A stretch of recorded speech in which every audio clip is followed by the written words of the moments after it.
Tribes பார்வையாளர்களுக்கு வணக்கம். இன்று நம்மோடு இணைந்துள்ள சிறப்பு விருந்தினர் ஜென்சி திமுகவை சார்ந்த தோழர் மகிழவன் அவர்கள் நம்மோடு இணைந்துள்ளார். வாருங்கள் அவரோடு உரையாடலாம். தோழர் வணக்கம். வணக்கம் தோழர். தோழர், பாலிமர் சமீபத்தில் ஒரு செய்தி வெளியிடுறாங்க. அதாவது ஏற்கனவே கைது செய்யப்பட்டு ஜாமீனில் விடுதலையான ஜென்சி திமுக சப்போர்ட்டர் சரண்ராஜ் அவர் குறித்து ஒரு வீடியோ வெளியிடுறாங்க. அந்த வீடியோவுக்கு எதிராக பல்வேறு கண்டனங்கள் வந்திருக்குது. அந்த வீடியோவும் நீக்கப்பட்டிருக்கிறதா சமூக வலைதளங்களில் செய்திகளை பார்க்க முடியுது. அந்த வீடியோவில் என்ன பிரச்சனை, சரண்ராஜ் குறித்து பாலிமர் வெளியிட்ட செய்தியினுடைய பின்னணி என்ன? சரண் ஜெயராமனை பொறுத்த மட்டும் அவர் ஒரு ஜென்சி கூட்டத்தில் கலந்துக்கிட்டு பேசுகிறாரு. அதற்கு பின்னாடி சரண் ஜெயராமனுடைய பின்புலம் என்னன்னு பார்த்தோம் அப்படின்னா, அவர் மனிதவள மேம்பாட்டுத்துறை அமைச்சர் சரத்தோட ஸ்கூல்மேட்டும் கூட. அவருடைய ஒரு வீடியோ, அமைச்சருடைய ஒரு வீடியோ, அவர் போதைப் பொருள் பயன்படுத்துகிற மாதிரி ஒரு வீடியோ சர்ச்சைக்காவது அந்த வீடியோவை வெளியிட்டது சரண் ஜெயராம் தான் அப்படின்னு ஒரு குற்றச்சாட்டும் பேசப்பட்டுச்சு.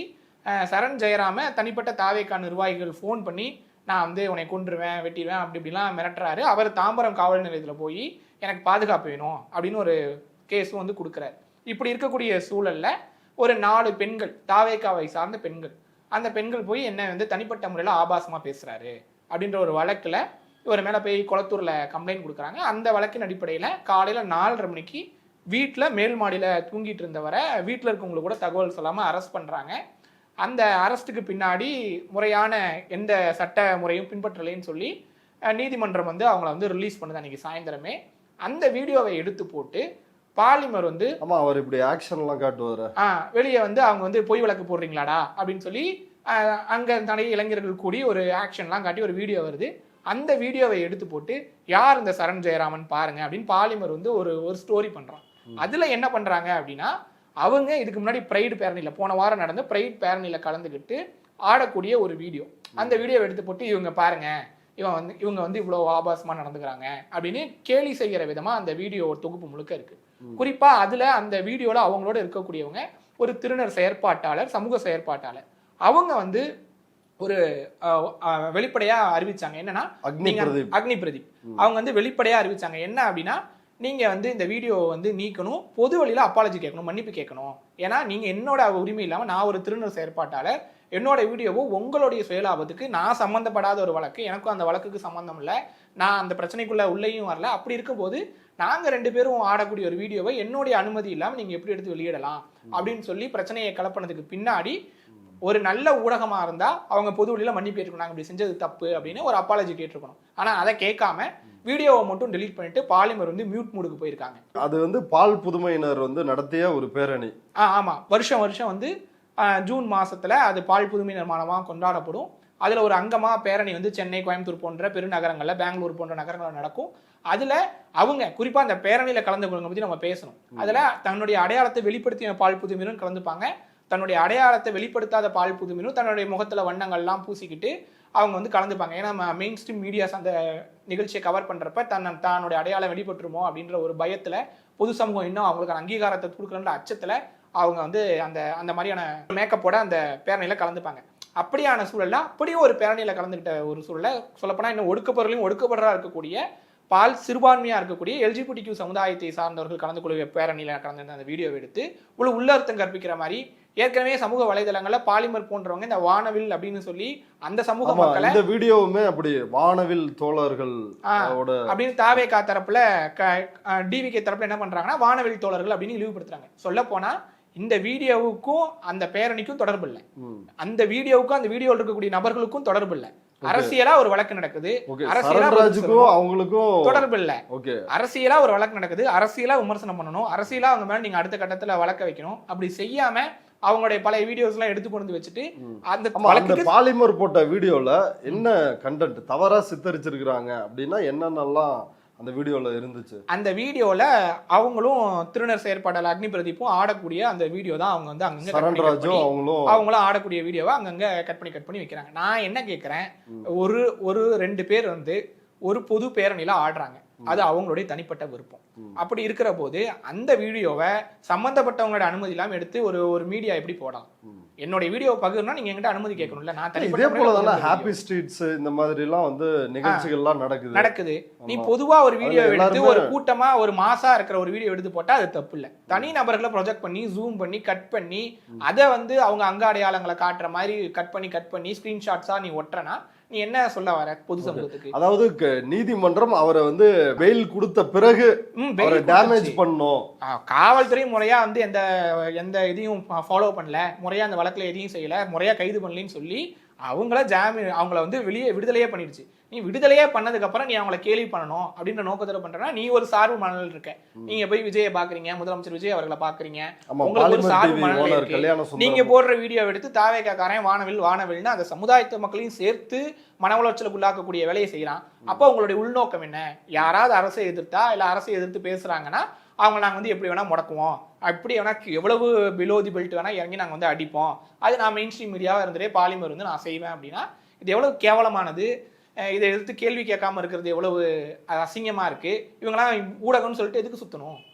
இப்போ இவங்க வந்து விஜயை வந்து போய் polymer TV owner Kalyana Sundaram, அதே போல் அவருடைய மகன் மருமகள் எல்லாரும் 3 பேரும் சந்திச்ச அந்த புகைப்படம் வந்து வெளியாக இருந்துச்சு. இப்போ அதுக்கு இந்த அரசுக்கும் அவங்க வந்து ஒரு ஆதரவான நிலைப்பாட்டை எடுத்திருக்கிறாங்களா? ஏன்னா அவங்க பொதுவாக ஒரு வலதுசாரி தன்மை தான் அவங்களுடைய செய்தி. நீங்கள் பாலிமர் சேனலை பொறுத்த மட்டும் அவங்க வலதுசாரி தன்மையா அப்படின்லாம் கேட்டால் அவங்க வலதுசாரின்லாம் சொல்லக்கூடாது. நீங்கள் வெளிப்படையாக சங்கி சேனல்னு சொல்லிட்டு போகலாம். ஏன்னா இன்னைக்கு காலைல பாலிமரில் ஒரு வீடியோ போட்டிருக்கான். காவல் நிலையத்துல ஒரு காதல் ஜோடி போய் தஞ்சம் புகுந்திருக்காங்க.